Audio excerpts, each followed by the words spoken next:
Hello. Wow. Welcome to the show. It's so exciting to have you join us today. How are you doing? I'm doing great. I'm super excited to be here. Thank you so much for the invitation to join the Women in Tech Conference.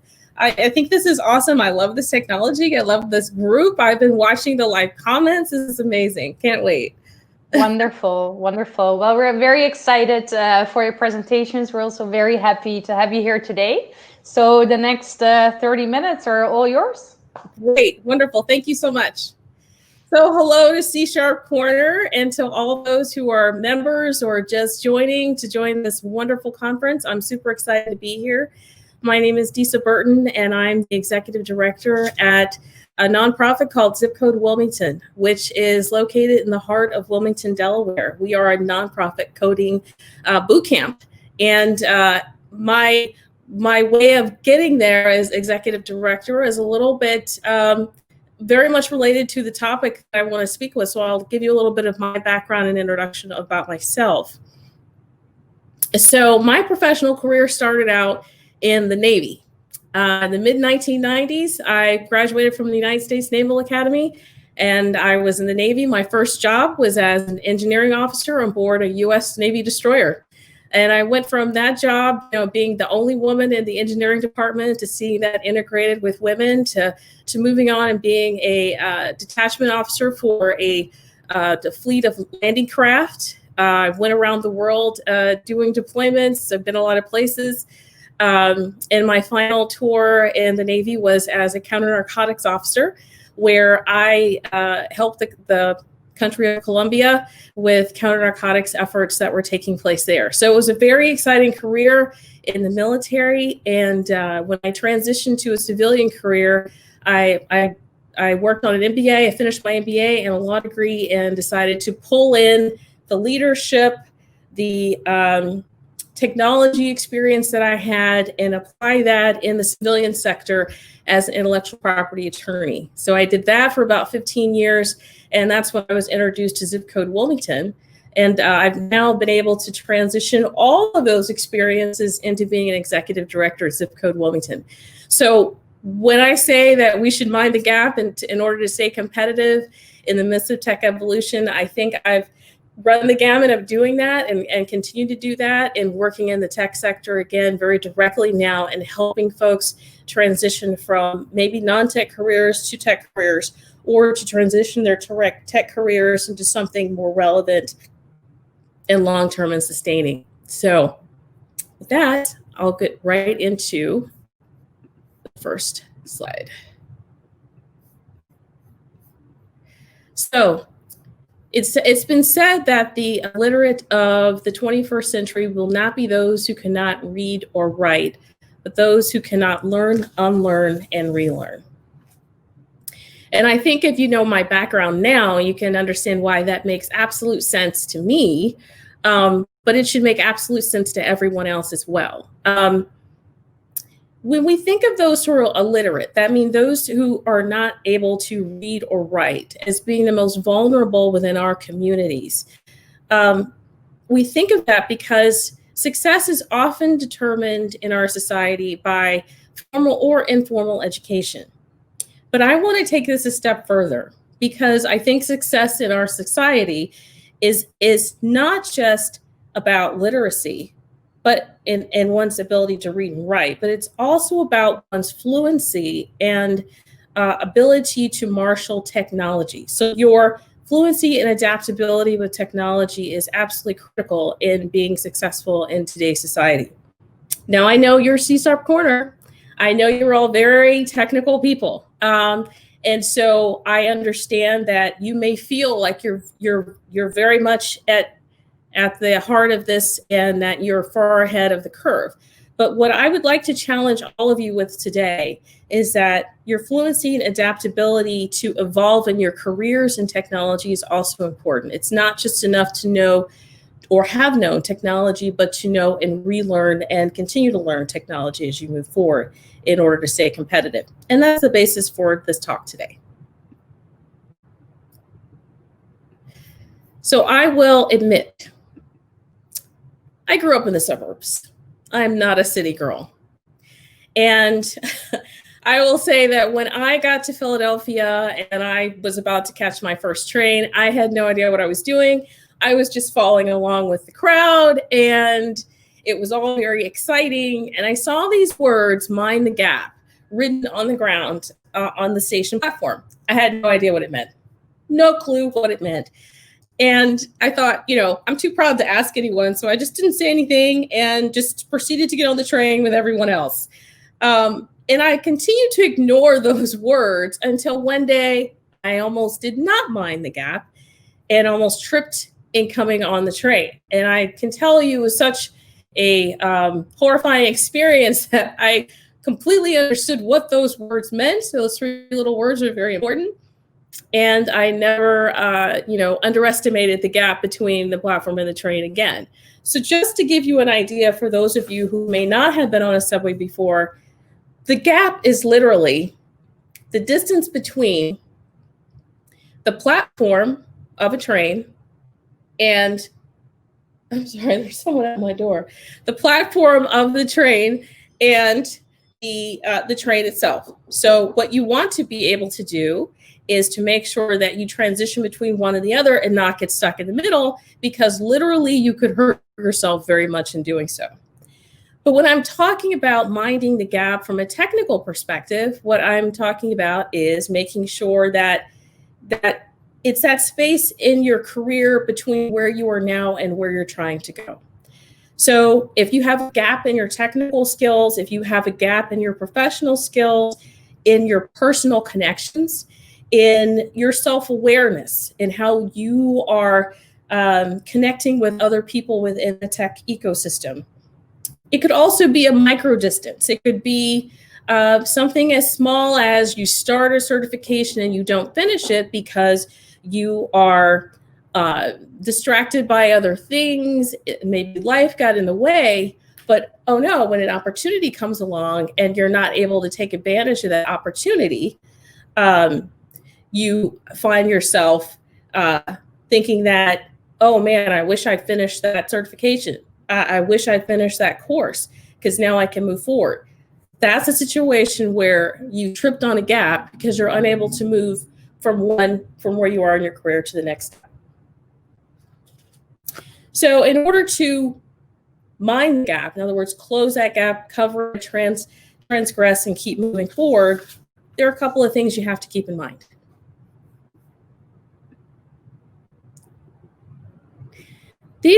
I've interviewed, I have to say, hundreds of people over my career, whether it was for roles in my previous career in the military as an attorney, or even now.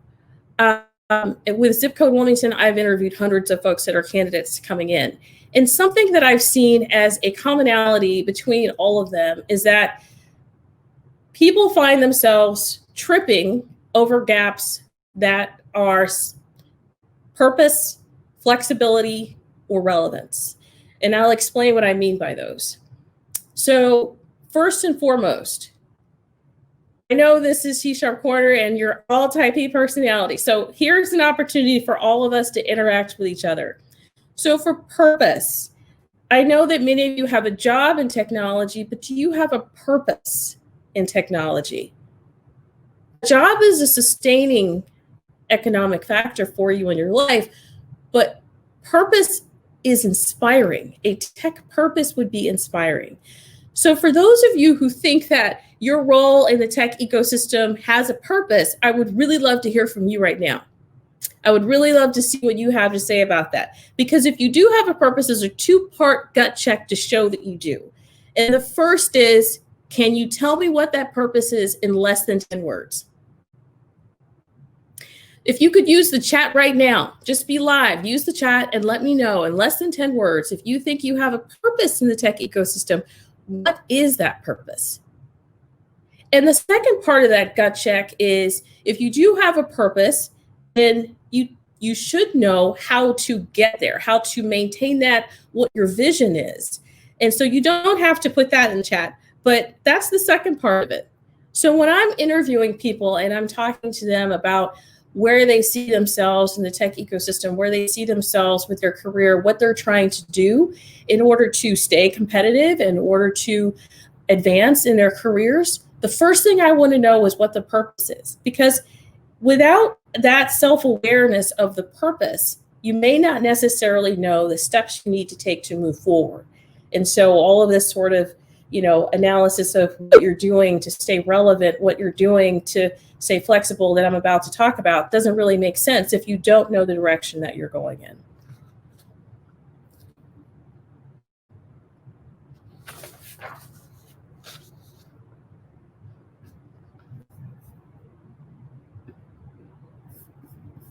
So do we have those comments? Let's see if those comments are coming up.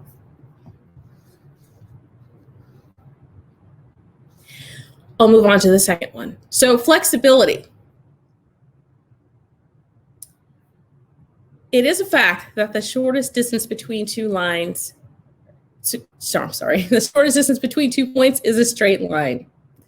But the shortest distance between being an entry-level tech person and an advanced tech person is not.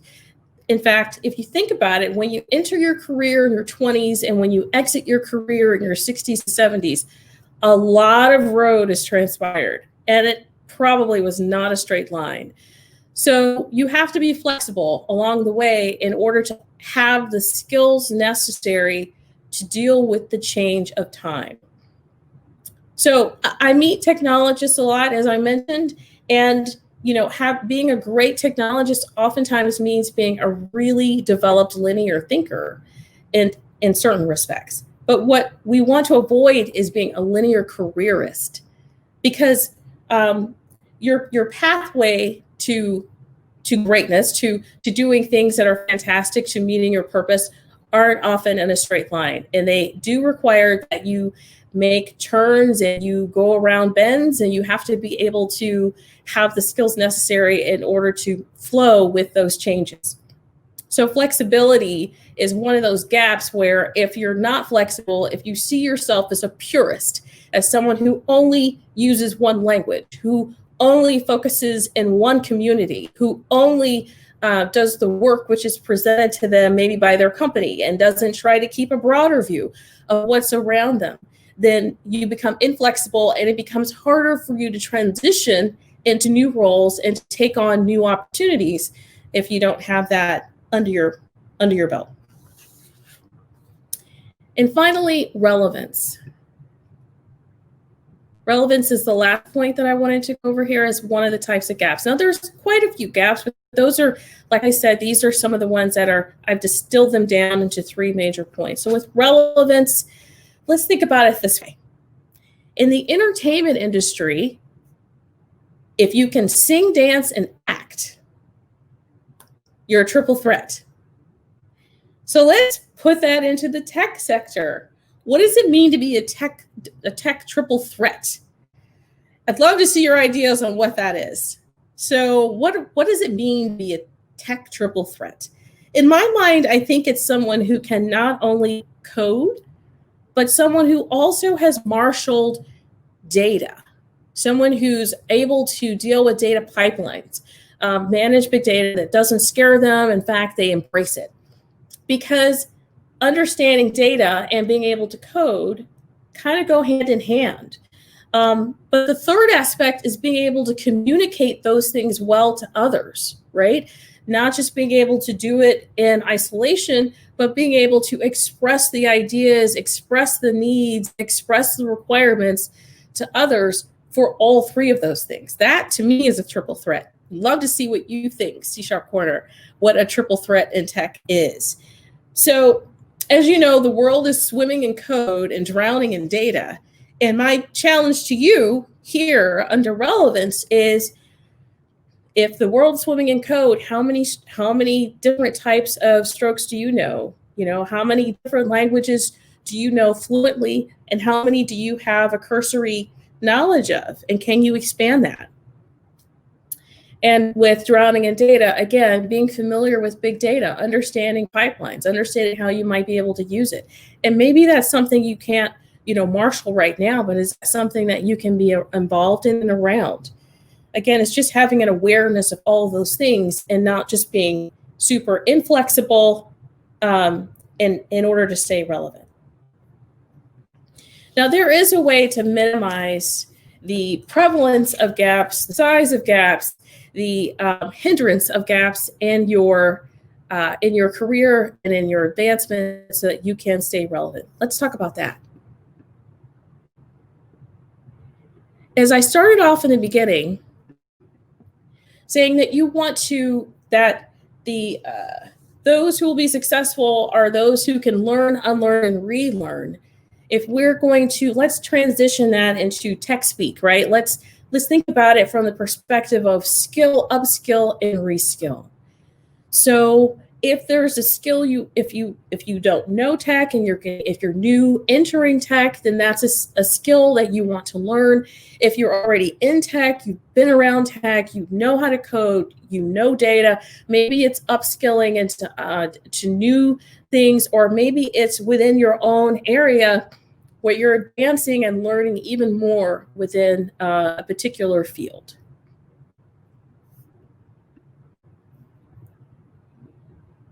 And the way you can do these things, when you consider the fact that, how do you upskill and reskill while life is happening, while you are managing a family, managing a career, and then, you're dealing with all sorts of other distractions that come at you. How do you learn these things? Well, there's a lot of different ways now. We're fortunate in this world we live in to have a lot of different ways of doing that. There are online resources that you could use if you're someone who is very disciplined and you can learn on your own.